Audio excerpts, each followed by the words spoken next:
Louvado seja Deus. Quero convidar aqui o pastor Carlos Júnior, gentileza. Vamos estar orando pela vida dele. Estende as mãos para cá. Pai, que a tua mão continue estendida sobre a vida do teu filho. Que a palavra que está no coração venha fluir por meio da sua boca.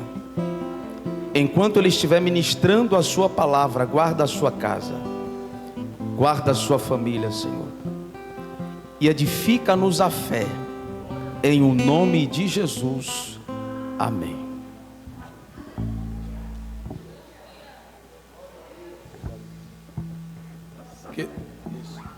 Queridos, a paz do Senhor Jesus Cristo. Amados, que bênção, tá? Eu estou muito grato a Deus por esse privilégio de estar com os irmãos. Foi bem corrido, foi bem difícil, mas Deus foi fiel, né? Eu tive um compromisso em São Paulo e acabou com que sufocasse um pouquinho a minha chegada aqui, mas Deus abençoou e eu quero agradecer a Ele por esse privilégio de estar com os irmãos e agradecer a Deus pela vida primeiramente do pastor dessa igreja, pastor Marcos Alexandre. Obrigado, viu, pastor, ter permitido os irmãos terem feito a mim um convite. Estou muito feliz mesmo, tá? Obrigado de verdade, estou muito feliz. Qual o nome da esposa do meu pastor? Lisandra. Deus abençoe. Pastora Lisandra, Deus abençoe, viu, pastora? De verdade. Eu pergunto o nome porque esposa de pastor tem nome. É feio demais quando a gente minimiza de alguma forma e falar esposa do pastor, mas o pastor tem nome, está do lado, está auxiliando, está orando, está pregando. Então, Deus abençoe vocês, tá? Poderosamente. Ao presbítero Mateus e a sua esposa irmã Araceli, eu ia falar Araci, ó, Araceli. Obrigado, viu, Mateus? Obrigado, mano. Tá? Obrigado, viu, Araceli, pelo convite. O nosso país, ele tem grandes pregadores, tá? Boa parte desses pregadores, eu tenho o privilégio de chamá-los de amigos. E eu sei que qualquer um destes que viesse aqui, estariam pregando a palavra de Deus com muita excelência. Então, se os irmãos tiverem essa bondade de me convidar, eu fico assim, muito lisonjeado, muito honrado, tá bom? Quero agradecer a Deus pela vida do irmão Danilo também, que foi lá no aeroporto me buscar. Bom de papo, bom de onda. Deus abençoe, tá, Danilo? Sua casa, sua família, sua esposa, de uma forma muito, muito honrada. Amados, antes de eu pregar a palavra de Deus, eu quero trazer uma saudação de paz para vocês, do meu pastor presidente, pastor Silas Malafaia. Eu sou pastor auxiliar das Assembleias de Deus Vitória em Cristo, lá no Rio de Janeiro, e tenho essa liberdade, né, de viajar o país há alguns anos, e de principalmente frequentar aqui o estado de vocês, a Bahia, um estado tão abençoado e abençoador. Já fazem mais de 10 anos que eu tenho o prazer de quase todo mês, ou de dois meses, eu poder estar aqui no estado de vocês. Então eu quero transmitir para vocês a saudação de paz do meu pastor e da minha família, da minha esposa, a irmã Cristiane, que está lá no Rio, e meu filhinho Bernardo, que também está com ela. Se os irmãos recebem a saudação de paz, diga amém. Amém. Amados, vamos lá, para nós meditarmos na poderosa palavra de Deus. Eu gostaria que os irmãos abrissem a Bíblia, por favor. Deixa eu abrir aqui. Na Epístola aos Gálatas, no capítulo 5.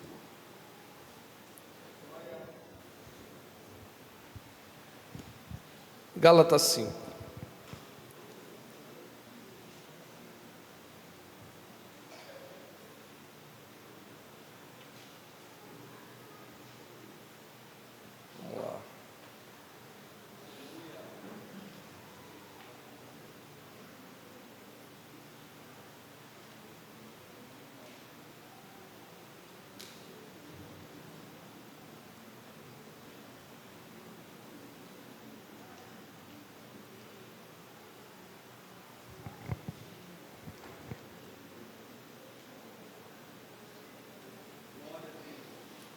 Mas vamos meditar só um minutinho.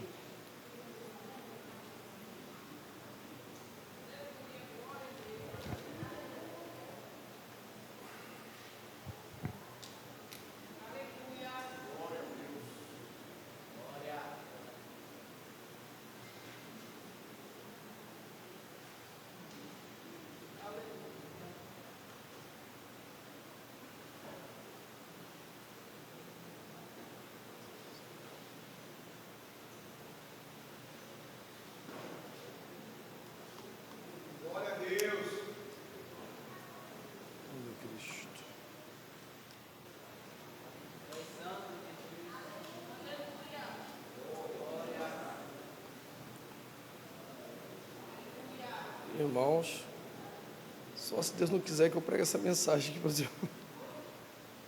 Só um minutinho.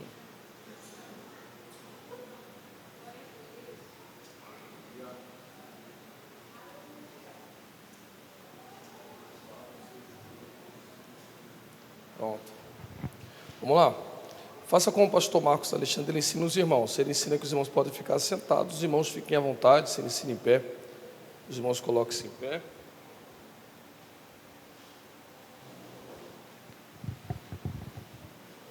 Gálatas 5, o versículo de número 16. Gálatas 5,16. Os irmãos acharam? Digo amém? Amém. Isto vos digo: andeis no Espírito, e não satisfareis os desejos da carne, porque os desejos da carne se opõem aos do Espírito, e o Espírito contra os da carne, pois opõem-se um ao outro, a fim de que não consigais fazer o que quereis. Porém, se deixardes que o Espírito vos guie, já não estáis sob a lei. Se os irmãos quiserem, puderem, digam amém. Amém. Pode se assentar, por favor. Bom, amados, olha, Deus é um ser eterno, indivisível e incorpóreo, o que significa dizer que nós não temos a capacidade de nós mesmos percebermos Deus. É impossível o homem, partindo de si, perceber o Senhor, a não ser que ele deseje se manifestar. E esse desejo de se manifestar de Deus, por meio da sua infinita graça e misericórdia, nós vamos no homem de cognoscibilidade. A palavra cognoscibilidade é o empréstimo da expressão cognição, que nada mais é do que percepção, entendimento ou compreensão. E Deus precisa se fazer perceptível, compreensível à mente humana. Esse processo de Deus se revelar a nós se dá em 4 estágios. O primeiro estágio, ou primeiro passo, seria o meio de nós compreendermos Ele por meio das suas sagradas Escrituras. Então, lendo os textos sagrados, Deus me dá a condição e possibilidade de perceber e crer na sua existência. Haja vista que nós, cristãos de fé protestante, popularmente chamado de crentes, herdamos dessa reforma 5 solas, e uma delas, sola Escritura, e nada mais é do que somente as Escrituras. Então, quando eu leio o texto sagrado, eu tenho a possibilidade de perceber a existência divina. Segunda condição de perceber a existência divina está proposta exatamente sobre a questão da natureza. Então, existem pessoas que, ao ler os textos sagrados, não acreditarão que Deus existe. E aí, a contemplar a natureza, essa existência será evidenciada. Então, algumas pessoas aí, recentemente, têm trazido à baila a discussão daquilo que é chamado, por uma área bem recente, de design inteligente. Eu não vou nem entrar nessa questão e vou utilizar algo muito mais antigo, muito mais anterior, que é um período da filosofia que nós chamamos de pré-socrática, onde os filósofos, antes de Sócrates, pensavam acerca de 2 coisas, que nós chamamos de arquê e physis, que seria qual é o elemento, ponto de partida, formador de tudo que há, e sobre a questão da natureza. E a partir de Sócrates que a filosofia ela passa a trabalhar mais a questão da ética, do convívio e assim sucessivamente. Mas há pessoas que também olham para a natureza e dizem: não, isso aqui é um processo químico, choque de molécula, não tem nada a ver com a existência divina. Então Deus se apresenta a sua manifestação num terceiro estágio que nós chamamos de processo histórico, principalmente aí no ramo antropológico, onde que também está bastante famoso agora por causa de um arqueólogo brasileiro, mas a arqueologia ela vem muito antes já fazendo barulho. Por exemplo, eu, quando tinha os meus 16 anos de idade, havia uma produção de literatura muito maciça sobre religião versus ciência, ou ciências versus religião, e aí você tem um processo arqueológico que faz com que você perceba que na história da humanidade Deus deixou evidências, pegadas da sua existência. E por fim, se a pessoa ainda não crê nesses 3 processos, você tem um último, e esse aí é inconteste, não cabe discussão, que seria exatamente a experiência que nós chamamos aqui na nossa fé de milagre. Quando a mão humana não alcança um feito, a de Deus realiza esse feito e faz com que os homens percebam que a vida física é regida por uma superior, que nós chamamos de metafísica, além do físico, uma vida sobrenatural. Dessas 4 formas que você tem de perceber a existência de Deus, só uma entre as 4 te dá a capacidade de dar prosseguimento a esse conhecimento. E essa única forma que você tem de prosseguir no conhecimento a Deus é somente pelas Sagradas Escrituras. Ela é a nossa regra de fé e de conduta, porque é nela que eu percebo quem é Deus, quem é o Filho, quem é o Espírito, o que é a redenção, o que é a graça, como a graça opera, o que é a condenação, o que é os anjos, o que são os demônios, o que é a teologia sistemática, a nossa confissão de fé, por exemplo, da questão do batismo, do sacramento, e assim sucessivamente. Também as Sagradas Escrituras que nos norteiam acerca da convivência, ou seja, o que é a ética, os princípios estabelecidos para que a gente possa se relacionar, a moral, a avaliação do que faço com aquilo que sinto, ou seja, todo sentir é normal, mas a execução daquilo que sinto pode ser bom, pode ser ruim. Então é a palavra de Deus que nos guia acerca da educação dos filhos, do casamento, em sociedade, e todo o princípio de direito aqui no Ocidente está pautado no Decálogo. Então a Bíblia Sagrada, ela nos orienta nesse conhecer para cima e nos orienta nesse conhecer para baixo. Só que Deus ainda continua tão misericordioso e tão cheio de graça, que percebendo Deus que nossa cabeça é muito finita e muito pequena para poder entender a imensidão da sua vontade, do seu querer, do seu efetuar, Deus começa a utilizar algumas expressões que ele se reduz à nossa compreensão. Dentre elas as mais famosas, o que nós chamamos de antropomorfismo, ou seja, Deus ele adota para si formas humanas para que a gente possa entender o seu agir. Deus está vendo, sua mão está agindo, ele está sentado num trono ou algo do gênero. E também a antropopatia, que é a atribuição dos nossos sentimentos a Deus, como Deus está irado, Deus está arrependido, Deus está triste, que são expressões que sem elas nós não entenderíamos o que Deus está sentindo, aprovando, rejeitando e assim por diante. Dessas formas que Deus utiliza para que venhamos compreender o que Ele está falando conosco, Ele tem o costume de usar algumas figuras que representam a igreja, outras que o representam, para que a gente possa entender como Ele quer se relacionar conosco, por exemplo, nesse dia com Deus. Como é que Deus está te enxergando, como é que Deus nos enxerga. São muitas figuras que Deus utiliza e eu escolhi algumas delas para que eu possa pregar a partir dessa manhã aqui, em uma delas aqui principalmente. Então vou citar algumas que são conhecidas dos irmãos, não estou aqui sendo pretensioso, só estou dizendo que quero lembrar e refrescar a memória dos santos. Por exemplo, uma delas, Ezequiel no capítulo 34, versículo de número 31 diz: vocês minhas ovelhas, ovelhas das minhas pastagens, são o meu povo. Uma referência clássica, Deus é o pastor, nós somos a sua ovelha. Outra referência por figura, Mateus capítulo de número 13, uma parábola também muito famosa, muito conhecida por nós, que é a parábola do joio e do trigo, onde os crentes salvos são os trigos e aqueles que não servem a Deus em inteireza do seu coração são o joio, e Deus é o agricultor, o dono dessa seara.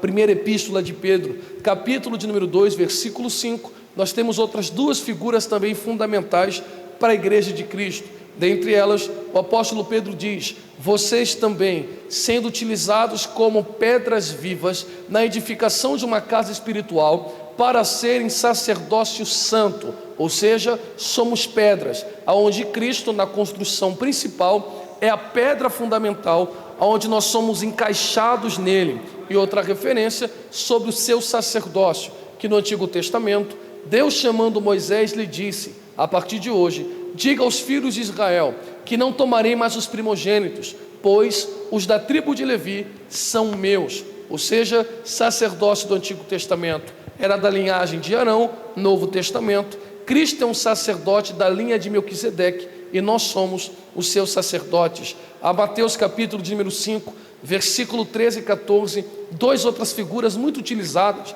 e até principalmente em canções. Nós somos o sal e a luz deste mundo. Nós temos também João capítulo 5, versículo de número 15, aonde Cristo disse: eu sou a videira verdadeira e vocês são as varas ou os ramos. E a última que eu gostaria de meditar com vocês aqui, segunda epístola aos Coríntios, capítulo de número 11, o apóstolo Paulo disse: o zelo que tenho por vocês é um zelo santo, que vem de Deus, e eu os prometi a um único marido, Cristo, querendo apresentá-los a Ele como uma virgem pura. Ou seja, Cristo é o nosso esposo e nós somos a sua esposa. Ele é o nosso noivo e nós somos a sua noiva. Agora, alguns irmãos se enganam, e se enganam aqui no sentido aqui mais brando da palavra, porque eu não estou usando aqui a palavra obrigado, tá?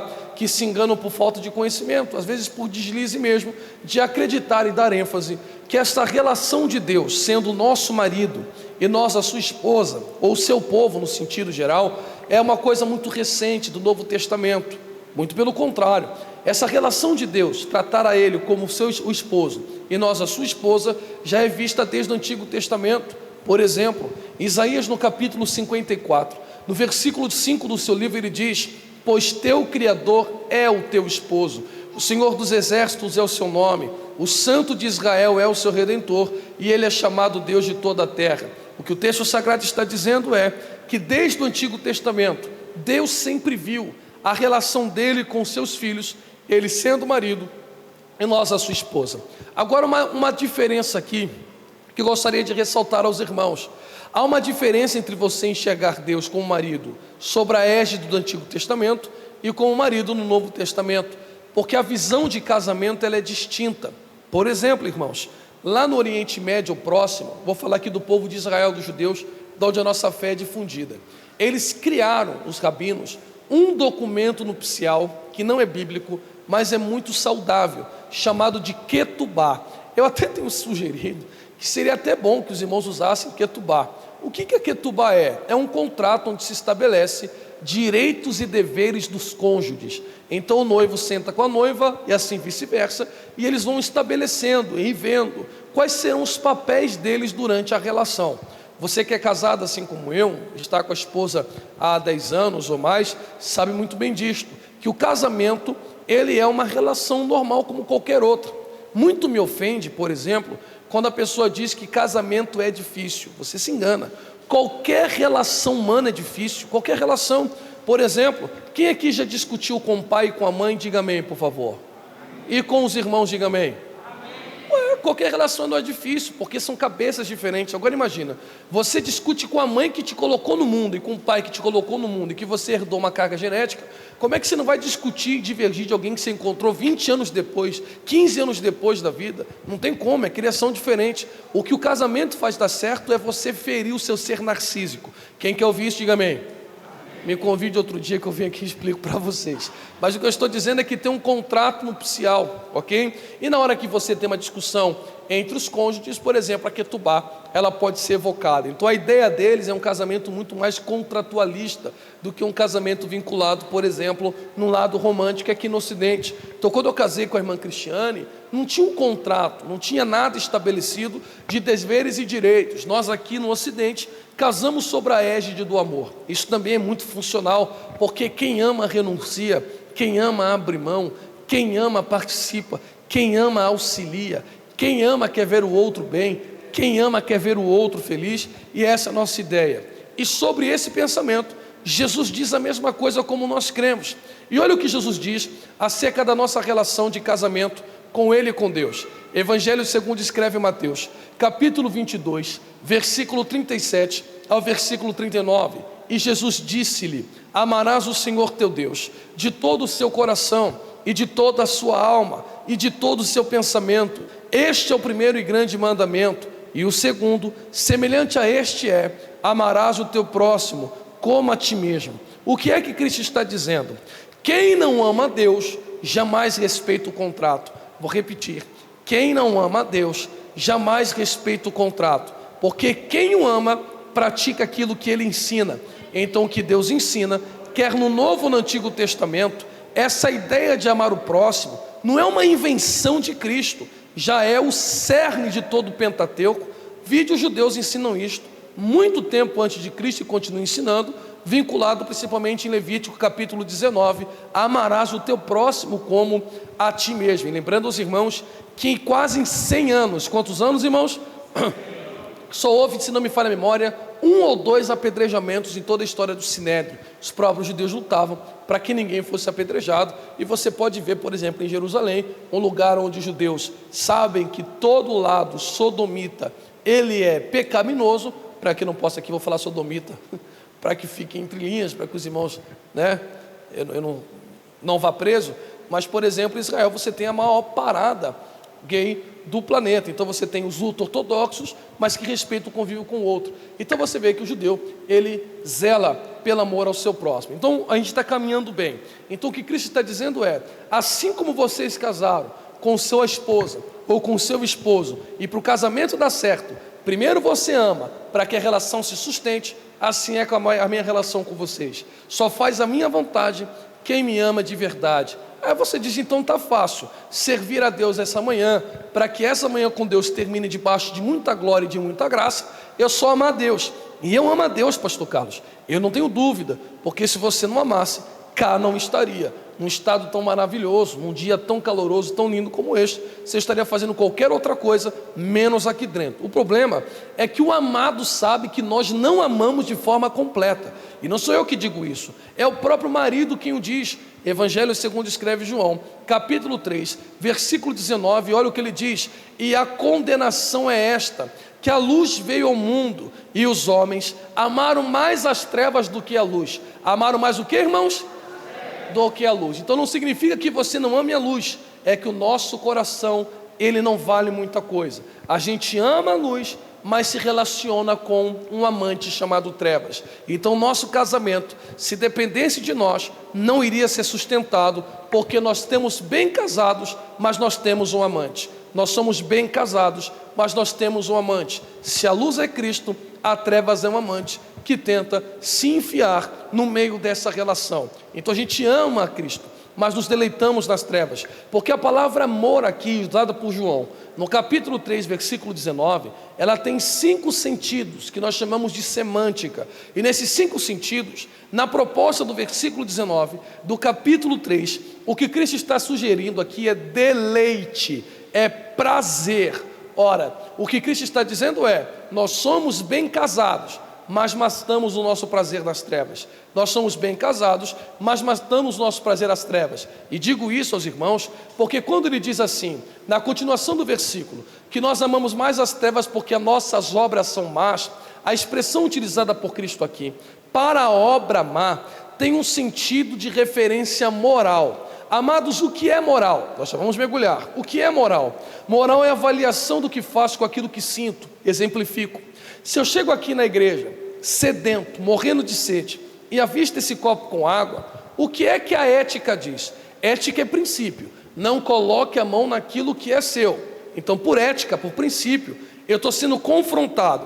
A minha vontade de beber a água está sendo confrontada pelo princípio de que essa água não me pertence, a não ser segundo a ordem. Então a minha vontade não me dará o direito de meter a mão no copo e ingerir o líquido, a não ser que eu saiba que essa água é para mim. Então o que é a moral? É a avaliação do que faço com o que estou sentindo.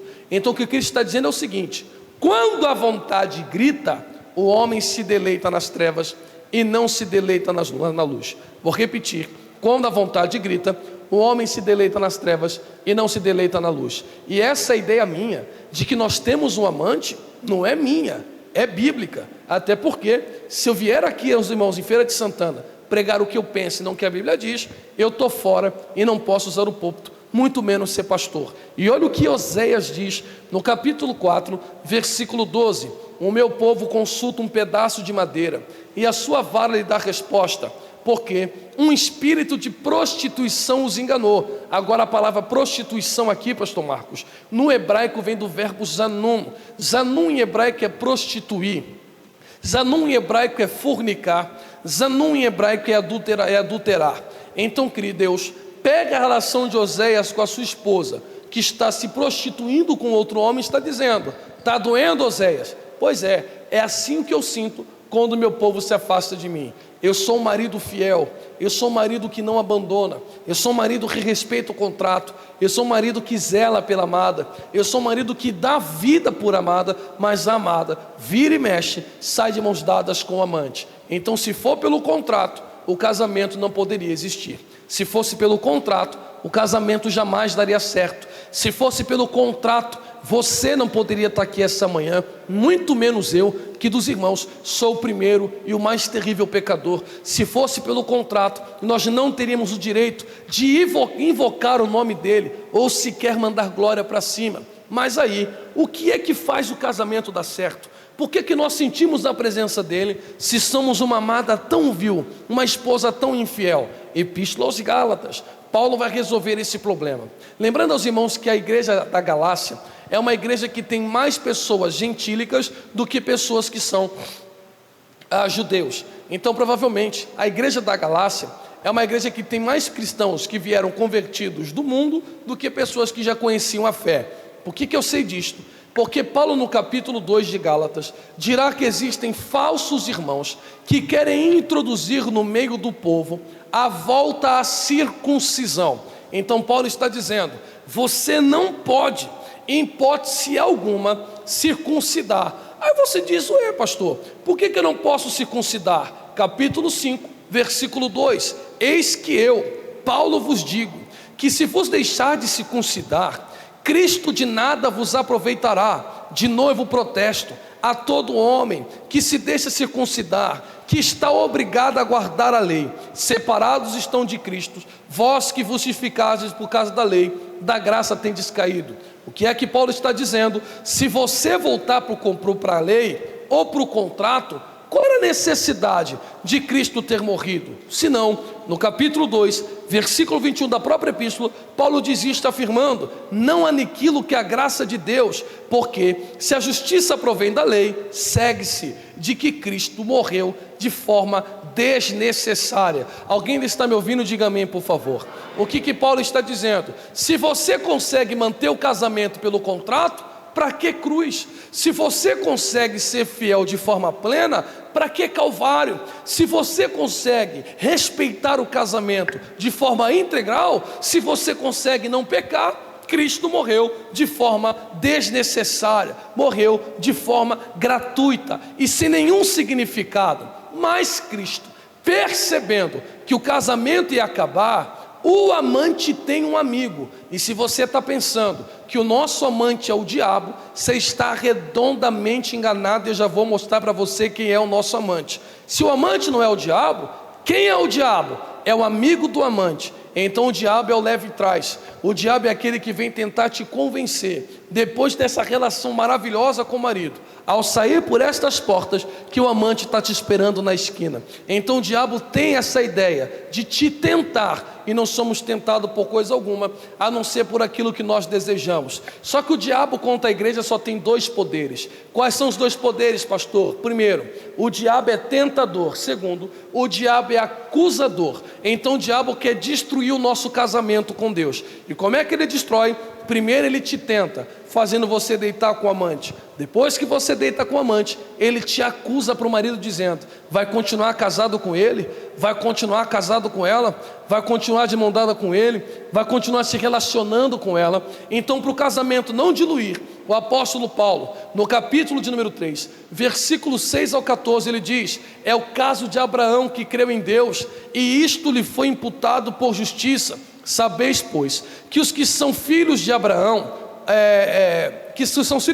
ora tendo a escritura previsto, que Deus havia de justificar pela fé os gentios, anunciou primeiro o evangelho a Abraão, dizendo, todas as nações serão benditas em ti, de sorte que os que são da fé, são benditos como o crente Abraão. Todos aqueles, pois, que são das obras da lei, estão debaixo da maldição, porque está escrito, maldito todo aquele que não permanecer em todas as coisas que estão escritas no livro da lei, para fazê-las. É evidente que, pela lei, ninguém será justificado diante de Deus, porque o justo viverá pela fé. Ora, a lei não é da fé, mas o homem que fizer essas coisas por ela viverá.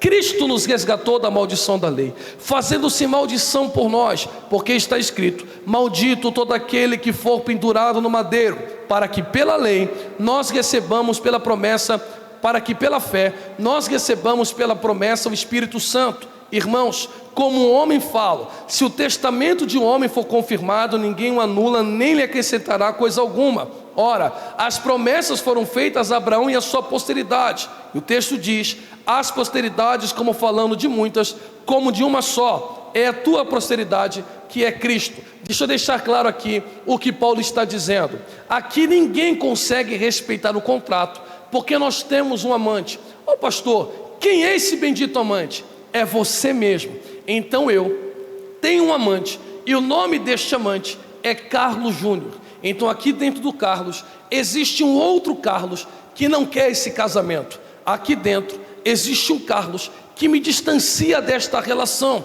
O próprio apóstolo Paulo, no capítulo 7 aos Romanos, disse, usando um termo judaico, de etzer hará e etzer tov, inclinado para o mal, inclinado para o bem. O apóstolo Paulo disse, o bem que eu quero fazer, por vezes eu não faço, mas o mal que eu não quero, eu acabo cometendo. Maldito o homem que sou. Quem me livrará do corpo dessa morte? Ou miserável homem que sou. O que Paulo está dizendo é, eu sou um miserável, que tem um casamento tão extraordinário, e que estou casado com um marido, que deu a vida e se fez maldito por me salvar. Mas, ao invés de permanecer fiel ao casamento, eu vivo escorregando, eu vivo falhando, porque há um eu aqui dentro, que me leva ao pecado. Deixa eu tirar algo da sua cabeça, irmãos, porque tudo aquilo que não é bíblico, nós temos que jogar fora. Essa ideia de batalha espiritual com um ser de chifre, cauda e tridente, irmão, isso é coisa medieval e coisa da Marvel, e coisa da DC, tá?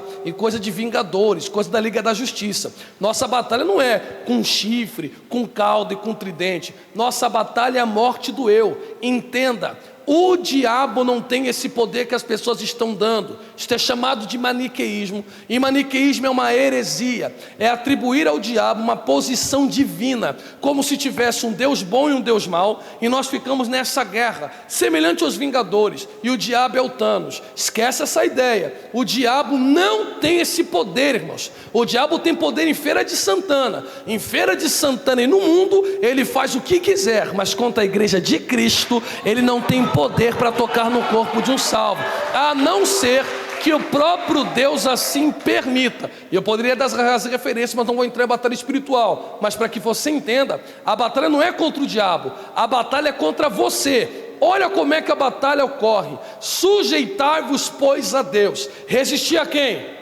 Resistir a quem? Ou seja, para vencer a batalha, não é dando chute, Hadouken no diabo, não existe isso. Para vencer a batalha é sujeitar a Deus, e sujeição é conversão. O que o texto está dizendo é, quem não se obedece, não se sujeita a Deus, não vence o diabo, porque o diabo tenta, e não somos tentados por coisa alguma, a não ser porque desejamos. Então o princípio de conversão não é Bíblia gravata, eterno. O princípio de conversão é, não vivo mais eu, mas Cristo vive em mim. Então quanto mais eu morro para Deus, menos espaço o diabo tem, e mais vitorioso espiritualmente eu me torno. Está percebendo? Então o que Paulo está dizendo é, existe um eu em mim, existe um ser carnal em mim, que ele não presta. Eu estou sentindo que os irmãos estão cansando de ouvir a palavra. Quem ainda quer ouvir, diga glória a Deus, por favor. Deixa eu só fazer um adendo aqui, tá? Eu sei que vocês não são assim. Esses dias eu recebi uma mensagem de um irmão falando assim para mim, pastor, você é mais professor do que pregador. Eu disse, não, é que você está acostumado a frequentar a igreja que não se prega, só grita. Porque se vocês me tirarem do Rio de Janeiro só para gritar na sua orelha, a gente é histérico, a gente é louco. A Bíblia diz que o presbítero deve manejar bem as Sagradas Escrituras, Mateus. E como pastor eu tenho responsabilidade, diante do mergulho, preparar a piscina para você. Então se eu vim aqui pregar uma mensagem que você vai embora sem entender o que eu estou falando e sem ser edificado, isso aqui é perca de tempo, isso aqui é reunião de maluco. Quem está entendendo e que quer ouvir a palavra, diga glória a Deus aí, por favor. Nós chegaremos lá. Então nós temos esse amante, pastor. Então o que Cristo fez para o casamento não acabar, Danilo? Ele desceu, morreu e disse, pronto, agora não é pelo contrato, agora é pela graça e pela fé. E ele disse, pela graça sois salvos mediante a fé, isso não vem de vós, é dom de Deus. Aí você diz, está mais fácil ainda, pastor. Então é só ter fé que eu estou salvo? É só ter fé que até a noite aqui, no dia com Deus, vai ser um negócio terrível? Não é assim que funciona. E por que não é assim que funciona? Porque o seu amante não vale nada. O meu amante não tem vergonha na cara. Ele não respeita aliança. Ele não respeita casamento. Então o que o amante fará? Ele vai bater na tua porta, mesmo sabendo que o amado fez por você.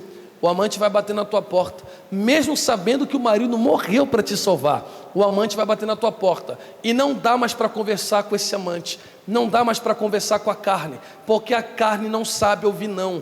Com a carne não se conversa, com a carne não se bate papo. Então infelizmente, ou você comete um homicídio e mata esse amante, ou seu casamento jamais dará certo. Vou repetir, ou você está disposto a matar esse amante, ou o casamento não dará certo. Por que eu tenho que matar o amante? Ora, eu gostaria agora que você abrisse a Bíblia comigo. Vamos lá, para a gente mergulhar. Você pode fazer isso, eu prometo para vocês que nós iremos mergulhar agora, porque o apóstolo Paulo diz: ó amados, não usais agora essa liberdade que Cristo nos deu para dar ocasião à carne. E ocasião é uma expressão em todo o Novo Testamento utilizada por Paulo só nesse texto, que é por meio de. Então o que o apóstolo Paulo está dizendo: não use a desculpa da graça para dar ocasião à carne. Teu amante vai aparecer e você precisa matar esse amante. Então você tem que estar disposto esta manhã, esse dia com Deus. Se você quiser terminar ele debaixo de glória, eu te convido a matar o seu amante. Como é que isso funciona? Quem pode abrir a Bíblia rápido comigo? Lá no livro de Números. Quem pode abrir a Bíblia comigo? No livro de Números, capítulo 26. Eu não sei se dá para jogar o texto aqui, pastor. Dá para jogar? Eu não combinei nada com o pessoal. Qual o seu nome, querida? Maria, você consegue me ajudar, Maria? Você pode colocar aqui para mim? Números 22, versículo 6. Vamos lá, a gente lê todo mundo na mesma tradução. Os irmãos ainda querem ouvir? Diga amém, por favor. Dará tudo certo. Números 22, versículo 6. Vamos lá? No 3, 1, 2, 3 e...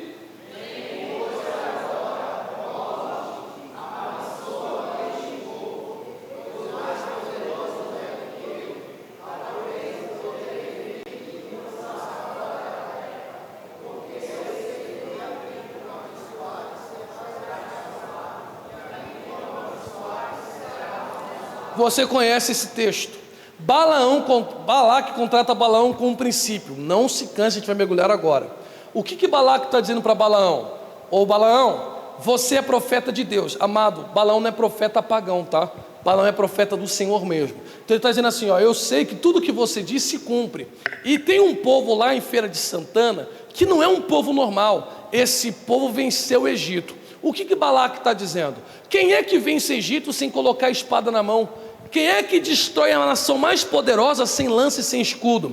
Existe uma força espiritual sobre este povo que fez eles vencerem o Egito.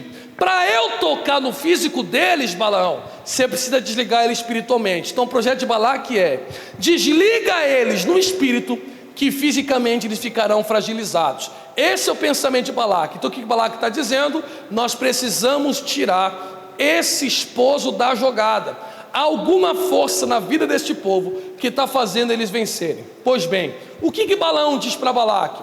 Tudo bem, você pode me contratar, mas eu só posso dizer o que ele botar na minha boca. São 7 maldições que se transformam em 7 bênçãos. Dentre essas, um texto bastante forte, ele diz: contra Israel não há encantamento. O que ele está dizendo? Não dá para parar a esposa dele falando mal, praguejando, amaldiçoando. E por que não dá para amaldiçoar? Lembra da Ketubá? Um dos princípios da Ketubá é que o marido deve proteger a esposa. O marido deve o quê?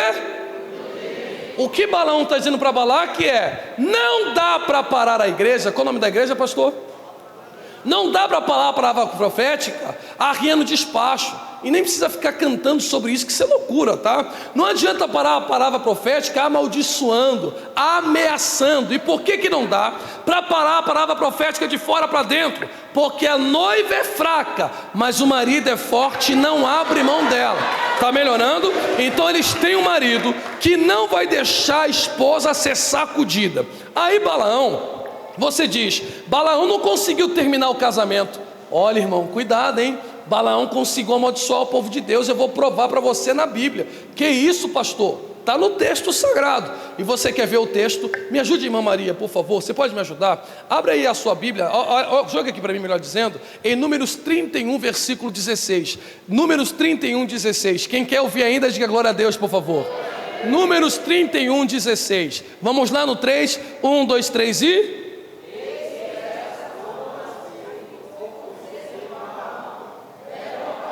Isso é muito forte.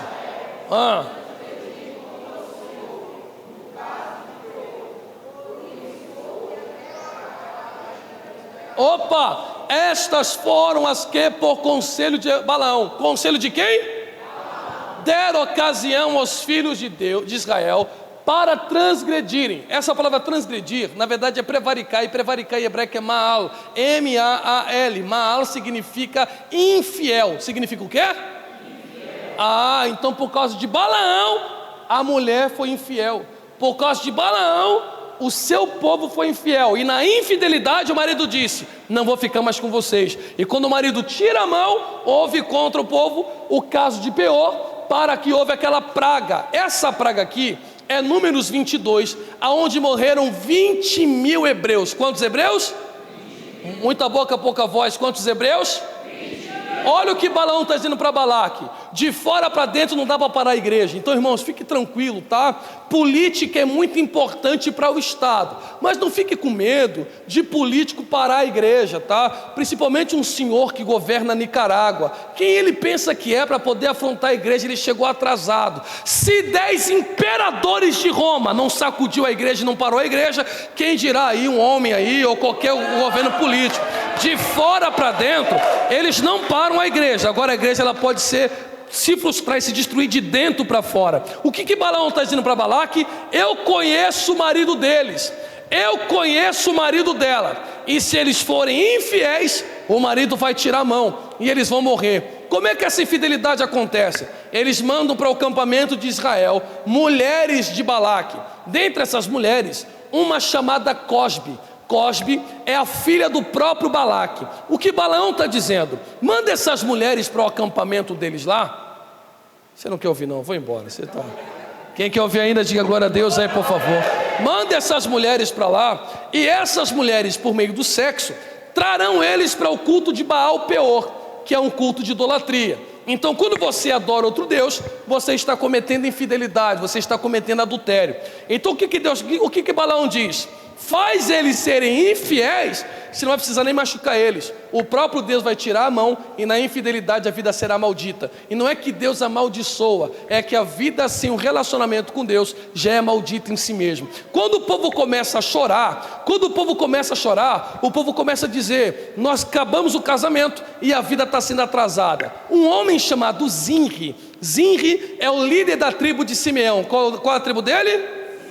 Ele pega na mão de Cosbe, a gente vai mergulhar agora. Ele pega na mão de Cosbe assim, pastor, e leva ela, filha de Balaque, tá? Cosbe é filha de Balaque, para a tenda, para ter relação sexual. Que absurdo! O povo de Deus morrendo e gente sentindo prazer na tenda. Em vez de chorar, sentindo prazer na carne.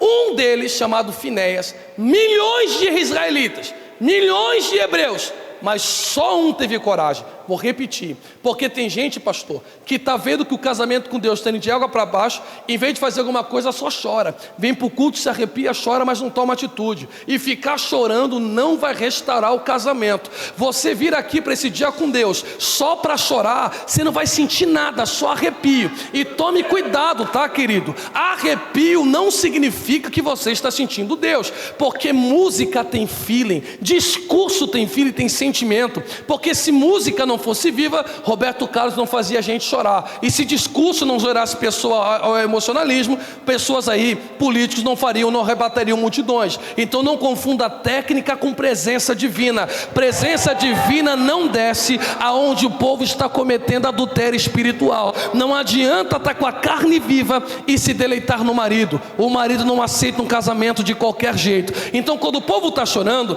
um homem chamado Finéias pega uma lança na mão assim, Mateus, e ele vai até a tenda e diz: vocês vão ficar chorando, não vão fazer nada? Deixa comigo. Ele pega a lança e numa lançada só, pastor Marcos, ele mata Cosbe e Zinri, numa lança só. Quando ele mata os dois, a praga cessa. E quando a praga cessa, Deus olha para Moisés e diz: pode enxugar a lágrima dos olhos. Enquanto você chorava e não fazia nada, só Finéias entendeu meus ciúmes. E ciúme ali é um ciúme de marido para mulher. O que ele está dizendo para Moisés é: só um entendeu que o marido é ciumento, só um entendeu que o marido não quer dividir com a carne, só um entendeu que o marido não quer conversa com aquilo que não presta. Já que Finéias matou a carne, eu cesso a praga e mudo um decreto. Segure isto, que eu estiquei todo esse tempo para chegar exatamente aqui. Matou a carne, Deus muda o decreto. Qual é o decreto? Lembra, Moisés,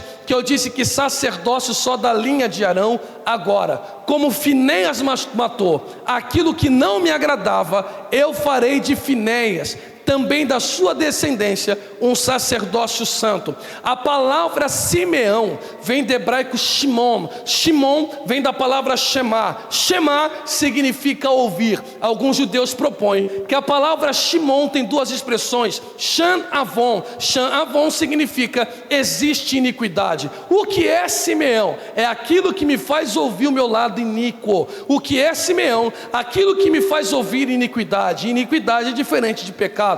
Iniquidade, eu sei o que estou fazendo, sei que é errado, mas mesmo assim eu me deleito. E a palavra sacerdote? Sacerdote vem do hebraico Kohen. Kohen vem do acadiano, ou se curvar, ou do hebraico se levantar. Então o que significa a palavra Kohen? Quanto mais eu desço na presença dele, mais Deus me levanta na face dessa terra. Qual a diferença do sacerdote para quem não é sacerdote? É que os levitas, eles iam até o pátio externo, mas jamais entravam no Santíssimo, porque para ser sacerdócio só da linhagem arônica, ou no caso de Finéias. Então eu explico: Shekinah ou Shekinah é presença. Então quem não mata a carne vê só manifestação. Agora a glória de Deus no hebraico é Kavod. Kavod em hebraico significa peso real da glória de Deus, que aparecia só no Santíssimo Lugar, no meio da fumaça. Então quem mata a carne se envolve na presença. Quem tem ela viva só vê a manifestação. Alguém está entendendo essa palavra? Por favor, levante a tua mão mais alto que você puder. Não baixe a sua mão. Não baixe a sua mão. É só o começo do dia com Deus. Você quer até a noite deste dia ser sacudido pela presença, ou você só quer ver alguém pulando e você parado? Ou você se satisfaz só ver alguém falando em língua estranha e você nada? Se você quer ver esta igreja até as 18 horas sendo sacudida pelo poder de Deus, não é uma chave de carro que vai fazer isto, não é a chave do apartamento que fará isto, não é a chave da empresa que fará isto. É você pegar a lança na mão, matar a tua carne, e a presença e a glória de Deus. Alguém está recebendo essa palavra? Por favor, se você puder, essa mão santa que você levantou, coloque no ombro da pessoa que está ao seu lado. Me ajude a pregar. Coloque no ombro da pessoa que está ao seu lado e seja mal educado, seja mal educada. Chacoalhe essa pessoa, por favor, e diga para ela: não acredito que você vai deixar o casamento acabar por conta de um pecado. Eu não acredito que você vai ficar sem sentir a presença dele porque não tem coragem de matar a carne. Olha que o marido disse: é melhor arrancar um olho da cara e entrar caolho no céu do que com os dois olhos no inferno. Alguém está entendendo na esquerda e está dando glória a Deus? Se o teu celular te faz pecar, joga esse celular na privada. É melhor entrar sem rede social no céu do que com 100 mil seguidores no inferno. Só quem tem coragem de matar a carne para Deus levantar, dá um pulo dessa cadeira, um grito de glória, santidade ao Senhor. É isso. Oh glória, oh glória. Entende essa verdade? Que maravilha. Oh glória. Oh glória, oh glória, oh glória, oh glória, oh glória, oh glória. Deixa eu lhe dizer algo aqui, você vai me entender. Eu não tenho nem idade para ser saudosista. Eu tenho 36 anos de idade só, com cara de 15, diga-se de passagem. Eu não sou lindo, eu sou um Copenhague com perna, um chocolate lindo da... Você é debochado, né? Você. Mas vamos lá. Olha, eu gosto muito da igreja atual em muitos princípios. O som está melhor. Eu não sei há quanto tempo vocês servem a Deus, em muitos anos, mas antigamente o som da igreja era de paróquia, a música não era tão bem trabalhada. Eu estou falando a verdade, a não ser aquela música mais sacra, mas era tudo antigamente som de valsa, cantava-se só reto, não tinha tanta técnica vocal não, tá? Eu ia em vigílias em lares, que nem cantor ia, era só panderola mesmo e 5 horas de oração, tá bom? O povo trocava R pelo L, o L pelo R. Eu gosto da igreja atual, o som é maravilhoso, o ambiente é maravilhoso, a estética da igreja mudou. entendeu? Só que tem uma coisa, tá? Eu fui batizado no Espírito Santo tocando bateria num congresso de mocidade. Hoje em dia é diferente. Hoje em dia a gente tem que fazer um monte de coisa. Hoje em dia tem que fazer parece até um teatro, para ver se você consegue levantar a mão. E o problema não é que Deus falta o culto. Criou-se um absurdo da pessoa dizer, o culto foi frio. Não é que foi frio, é que Deus não se deita com o marido que deita com o amante. Vou repetir, Deus não se deita com esposa que está se relacionando com o amante. Agora, se essa igreja entender que o problema não é a política nem o diabo, é a nossa carne, tá para nascer alguém que vai segurar a igreja na face. Só 2 deram glória a Deus. Eu vou melhorar isto, hein? Deus havia determinado, sacerdote só da linha de Arão. Matou a carne, eu mudo o decreto. Matou a carne, eu mudo o decreto. O ano ainda não terminou. O ano ainda não acabou. Pode faltar 1 mês, né? 2 meses para o ano acabar, praticamente. 2 mesezinhos para o mês acabar, para o ano acabar. Mas se você quer entrar 2023 para o 2024, debaixo de glória, de vitória e de promessa divina, o negócio é simples.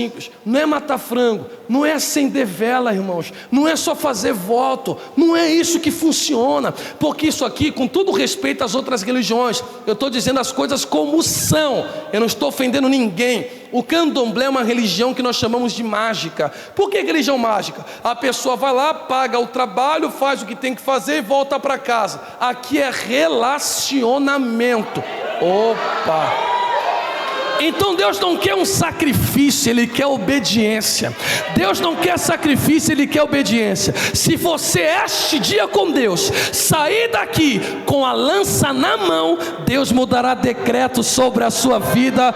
Era para você ter dado glória a Deus melhor do que esse. Levante as 2 mãos que eu vou concluir, para não estourar o horário. As 2 mãos assim, o mais alto que você puder. Prepare o culto de ação de graça. Aonde tem santidade, Deus muda decreto. Onde entra a santidade, Deus muda decreto. Eu vou profetizar: decretos serão mudados na sua família, decretos serão mudados no seu casamento, decretos serão mudados na sua história, decretos serão mudados na sua vida financeira. Só quem acredita que a lança de Finéias resolve o problema, fica de pé comigo glorificando a Deus. Só os que querem. Olha aí, ó. Diga para 3 crentes: está na hora de você matar o que te afasta de Deus. Diga para ele. Eita, está na hora da gente matar o que afasta de Deus. E cuidado, hein?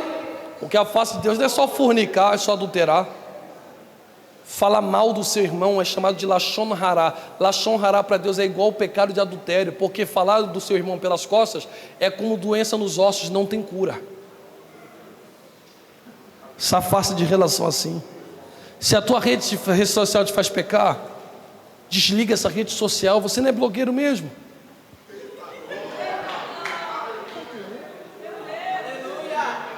Cancela isso. Você não é artista, não é nada. É igual eu, pastor. O pessoal fala assim: pastor, você quase não mexe na rede social. Eu digo: sei lá, eu sou pastor, né? Eu posto quando tem postagem, quando me mandam foto. Quando me mandam, deixa lá parado.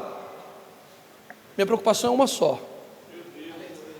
Não é matar os outros, é matar a mim mesmo. Alguém está entendendo essa palavra? Diga agora a Deus, por favor. Feche os seus olhos aí. Os músicos tocam de ouvido ou não? Tocam de ouvido? Me ajuda aí, eu sou muito desafinado. Me dá um Mi maior. Vem. Vem. Mi maior. Feche seus olhos aí, por favor. Eu vou te dar 1 minuto para você pensar no que te afasta de Deus. E se você quer realmente esse casamento com Ele. Porque o teu marido está te dizendo: eu nunca saí do nosso jardim secreto. Eu nunca te abandonei. Eu só estou esperando uma posição sua. Oh glória. Eu só estou esperando um posicionamento seu. Se você se posicionar, eu vou mudar esse decreto na sua vida. Se você se posicionar, maldição nenhuma chegará à tua tenda. Tem glória a Deus aí, você está economizando. Feche os seus olhos, por favor. Feche os seus olhos, por favor. Pense mesmo o que te afasta de Deus. Pense mesmo.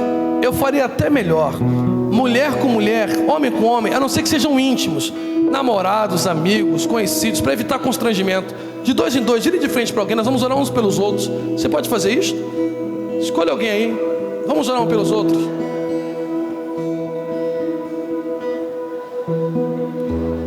Então me tira o medo que me faz dizer: Moisés, suba em meu lugar, e me faz entender que a tempestade é você, chuva forte é você, vento forte, isso, e o que me faz tremer as pernas, a porta aberta é você, mas a fechada é você, é tudo sobre você. Feche os seus olhos aí agora. É o seu posicionamento que vai determinar como é que esse dia com Deus vai terminar. Ai, Jesus dos crentes. O marido está dizendo: eu sou o mesmo, eu ainda batizo, eu ainda curo enfermidade, eu ainda restauro o casamento, eu ainda sou um Deus de milagre, meus ouvidos não estão tapados, nem a minha mão mirrada, mas eu quero um posicionamento, eu quero uma colocação sua, eu quero que você mate a carne, eu quero que você renuncie, eu quero que você tenha disposição de abrir mão, eu quero que você opte por mim, eu quero que você me escolha, assim, acima dos prazeres carnais, acima dos prazeres carnais. Aonde estão os finéias de Deus? Aonde estão os finéias do Senhor? Comece a orar com esse irmão aí agora. Ore, 1 minuto de oração.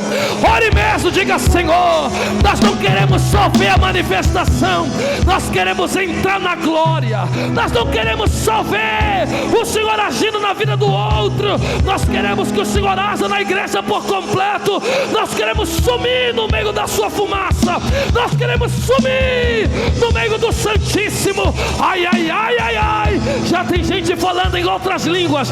Aqui do meu lado esquerdo, alguém já entrou no Santíssimo. Meu Jesus, se já começou assim 10 horas da manhã, imagine até as 18. A glória, olha aí, só não sente quem está com a carne viva. Só não sente quem está com a carne viva. E nos últimos dias eu derramarei do meu espírito sobre toda a carne. Entra na posição que o espírito sacode, entra no querer que o espírito balança. Se não for desagradável, abraça esse irmão aí agora e diga para ele: eu verei Deus mudando decretos sobre a sua vida, eu verei Deus mudando decretos sobre a sua família. A terra clama, a terra chama, chama, chama. Vamos, vamos, mais uma vez.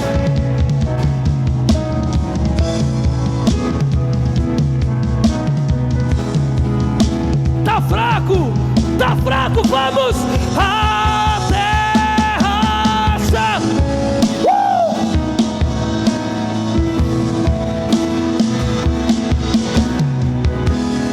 Aonde a carne morre, o espírito visita. Vamos, mais uma vez, queremos ver.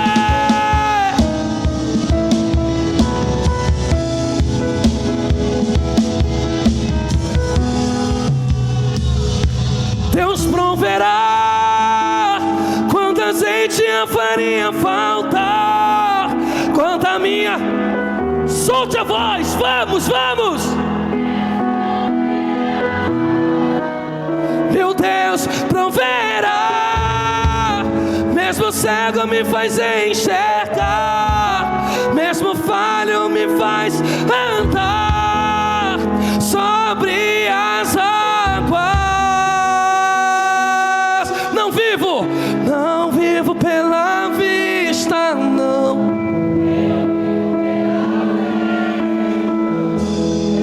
Deus proverá Deus proverá. Olhe para o alto então.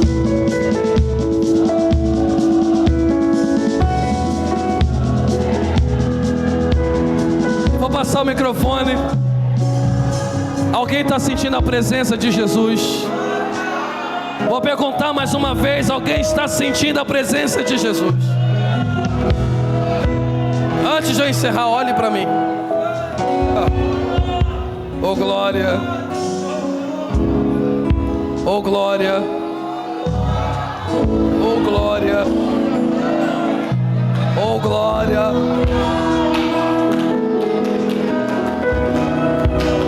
Esse é o resultado. Esse é o Esse é o resultado de matar a carne. Esse é o resultado de vencer os próprios desejos. Amados irmãos, que presença linda. Pode adorar, seu glória a Deus não atrapalha em nada.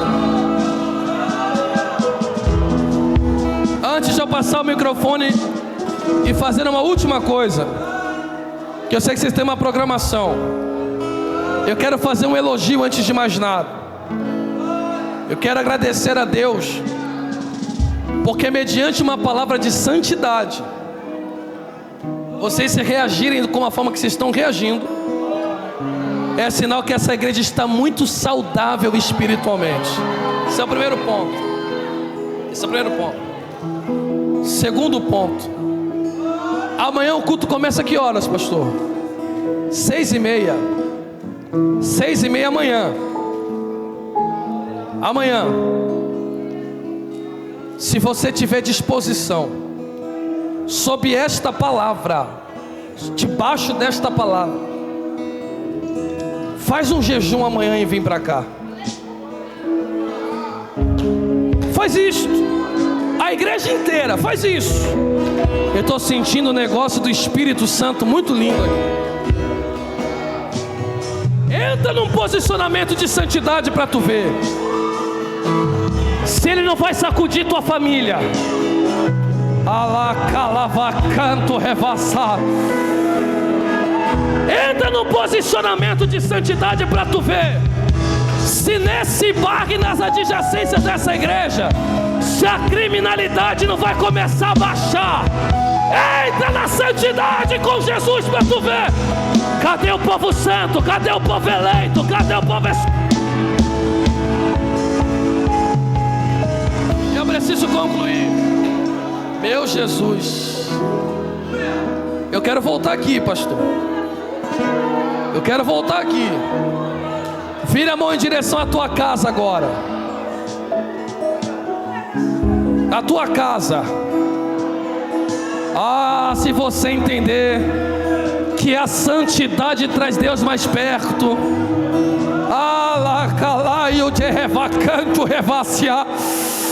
Se você entender que essa luta que você está passando, matando a tua carne, tem uma vitória preparada para você depois disso. Prova, pastor, vou na Bíblia. Diz a Bíblia em Mateus capítulo 4 que depois de Jesus ser tentado no deserto, houve uma mesa preparada pelos anjos. Tem uma mesa preparada depois dessa tentação, meu filho. Quem está na fiação? Quem está na fiação? Começa a orar pela tua casa. Um minutinho, você consegue abençoar a tua família? Diga a Deus: visita o meu filho, Pai. Visita a minha esposa que está lá. Visita meu marido que não veio, Jesus. Diga: visita a minha mãe, Senhor, que está no interior da Bahia ou na capital. Visita, Senhor, aquele meu primo. Passa em revista no hospital. Jesus, a tua presença é real e eu tenho me esforçado para viver na tua presença. Teu Espírito tem nos sustentado e eu estou me esforçando para fazer o teu querer. E a tua palavra nos diz: santificai-vos hoje e eu farei maravilhas no meio de vós. Traz, oh meu Deus, que haja testemunho, Senhor, desse dia com Deus. Que haja testemunho, oh Pai, Tu tem esse poder. Que antes das 18, telefone irão tocar com notícia de vitória. Quem sabe quando ele chegar na casa hoje à noite, haverá surpresa do Senhor. Cadê os crentes que estão com a lança na mão? Ore, ore, ore mesmo, grite mesmo, interceda mesmo. Vai, vai, vai, vai, vai.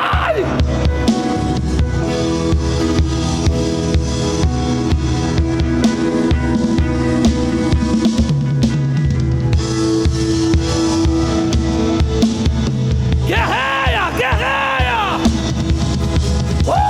A praga vai cessar. A praga vai cessar. A praga vai cessar. A praga vai cessar. A praga vai cessar. A praga vai cessar. A praga vai cessar. Diabo, você perdeu espaço. Você perdeu autonomia. A praga cessa hoje. A praga cessa hoje. A praga cessa hoje. A praga cessa hoje. Porque aquele que habita no esconderijo do Altíssimo.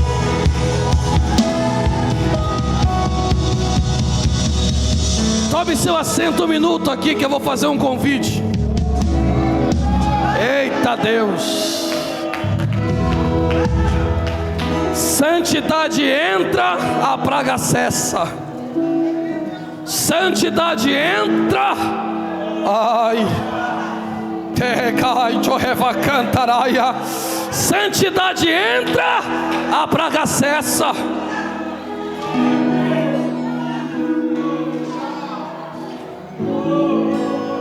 Cessa.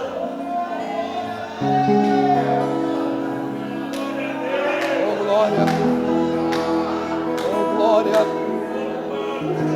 Eu não sei se temos convidados não crentes aqui. Convidados afastados da presença do marido. E o esposo está dizendo: eu nunca tirei a aliança do dedo, tá? Eu não te dei a carta de divórcio. Isso é bíblico, hein? A carta de repúdio ele não te dá. Ele te ama. O marido está com saudade de você. Muita saudade. Se houver alguém aqui que esteja afastado, não sei se há. Não sei se tem alguém aqui que ainda não aceitou a Cristo como seu Senhor. Eu te oferecendo a Jesus. Você tem que se levantar. Você precisa entrar no querer dele. Se você está aqui essa manhã e disse: pastor, eu já fui alguém que visitou o Santíssimo, então uma boa notícia para te dizer: a porta ainda está aberta para você entrar.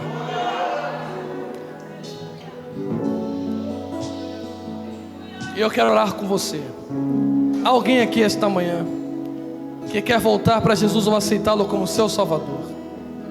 Um sinal com a sua mão basta. Eu já coloquei as minhas vestes brancas. Estou só te esperando. Vem, vamos dançar.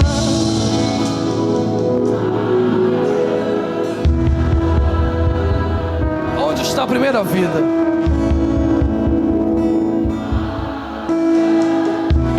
Alguém aqui para Cristo essa manhã? Tem fogo.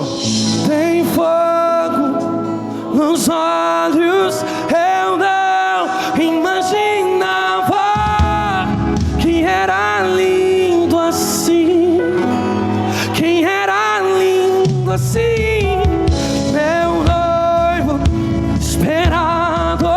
Eu abro. Onde está a primeira vida? Não há ninguém, ou se há e não se decidiu, eu creio que até às 18 Jesus pode te visitar. Se você recebeu essa palavra da parte de Jesus, aplauda Ele, porque Ele é digno de toda honra. Misture esse aplauso com glória a Deus, aleluia.